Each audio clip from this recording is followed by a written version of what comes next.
The story of how dirt was turned into gold. If you wish to turn dirt into gold, you are not alone. For years, many people spent a lot of time trying to do just that. They were called alchemists. However, none of them could truly achieve it.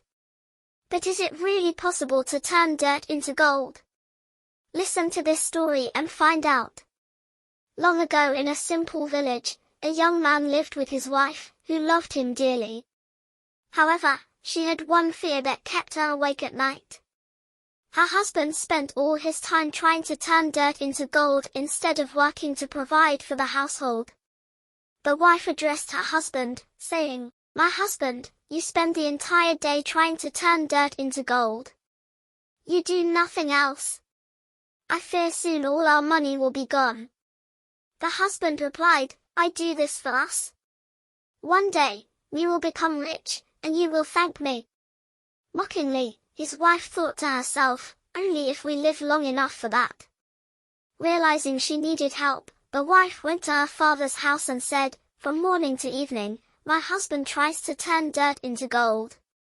Soon, all our money will be gone. I try to talk to him, but he doesn't listen. Please, can you talk to him?" Her father agreed, saying, "Of course." Indeed, the next day, the father went to see his son-in-law and said, "I heard you are trying to turn dirt into gold." The young man replied, "I will do it. I just need some time." The father said, "I know that. There's something you don't know about me. When I was your age, I was also an alchemist, wanting to turn dirt into gold.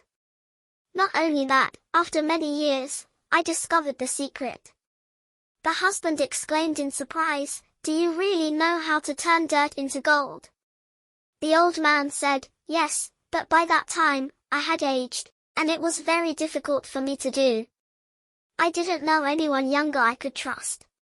He looked directly at his son-in-law. The young man jumped with joy and said to his father-in-law, "You can trust me." They both smiled and shook hands. The old man then told his son-in-law about silver powder that grows on the back of banana leaves. He asked him to plant banana seeds and, while saying the special magic words he had learned over years of research, to make the magic happen. When the plants grew tall and matured, the silver powder needed to be removed from the back of the leaves and stored. The young man asked, "How much of this silver powder do we need?" The father replied, "Equivalent to 2 pounds of silver." The young man, astonished, said, "But this will require hundreds of banana plants." The father said, "That's why it took a lot of effort for me to accomplish it. But now I can lend you the money to rent the land and buy the seeds." The young man rented a large piece of land, prepared it, and planted the seeds while reciting the magical incantation learned from his father-in-law. Every day, he carefully removed weeds and kept pests away. When the banana plants grew tall and matured, the young man removed the magical silver powder from the back of their leaves. However, he found that he had collected only a small amount. So, he had to buy more seeds and plant more bananas. It took several years, but he finally obtained the required 2 pounds. "Great," said the father-in-law. "Now I will explain to you how to turn dirt into gold. But first, you need to bring me a bucket of dirt from the banana farm. And you must bring my daughter with you." The young man didn't understand the reason, but he rushed to the farm, dug a bucket of dirt, and brought his wife back to the house. The three of them sat down to have a good and delicious dinner after they managed, thanks to the wisdom of the old man, to accumulate a lot of gold that would suffice them for years. The lesson learned from this story is that hard work and patience lead to success. In the story, the man didn't have a magical way to turn dirt into gold. Instead, through hard work and patience, he planted bananas that his wife sold, gradually accumulating the gold they needed. If you like the video, don't forget to subscribe to the channel. The story of mice and elephants.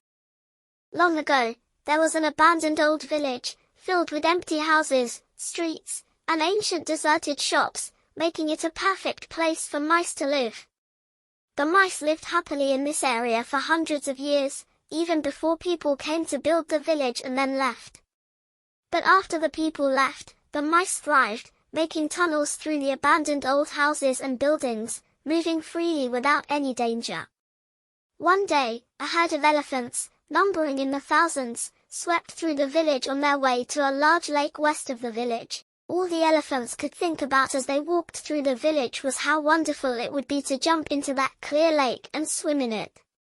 They didn't know that as they walked through the village, their large feet were trampling on the tunnels made by the mice. What chaos the elephants left behind them!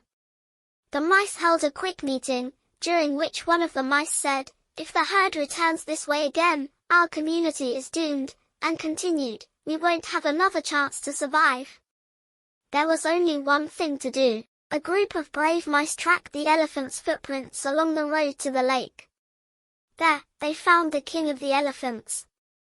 One of the mice bowed before the king and spoke on behalf of the others, saying, "O king, I come to you speaking on behalf of the community of mice that lives near this lake, in that abandoned old village you passed through."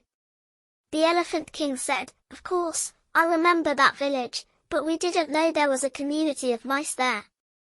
The mouse said, "But your herd destroyed many of the homes we have lived in for hundreds of years, and if you return the same way, that will surely be our end. We are small, and you are giants, which is why I ask you, O king, to take another route home." And the mouse continued, saying, "Who knows, perhaps one day we mice can also help you." The elephant king smiled sarcastically and said, "How can small mice help elephants?" Nevertheless, he felt sorry because his herd had crushed the mouse village without knowing it. And he said to the mouse, "Don't worry, I'll lead the herd home another way. Now go back to the village and let us descend into this lake and enjoy its waters in peace." Meanwhile, there was a king living nearby the lake, and he ordered his soldiers to hunt down as many elephants as possible. Upon learning that the elephants had come from afar to jump into the big lake to swim, the king's soldiers set up a water trap there. As soon as the elephants jumped into that lake, they all fell into the trap. After 2 days, the hunters pulled the elephants out of the lake with large ropes and tied them to giant trees in the forest near the lake. When the hunters left, the elephant king tried to think of what they could do to get rid of these ropes. They were all tied to the trees except for one elephant. He was free because he didn't jump into the lake. The elephant king called him and told him to return to the old abandoned village and seek help from the mice living there. When the mice learned of the problem facing the elephant king and his herd, they rushed to the lake. When they saw the king and his herd in the ropes, they quickly ran to them and began to cut them with their strong teeth. Soon the ropes were cut, and the mice released their elephant friends. The elephant king thanked the mice for their help and took a new path home, and both the elephants and the mice lived happily for many years. The lesson learned from this story is never to underestimate anyone, for everyone has special skills and unique abilities that can help solve problems.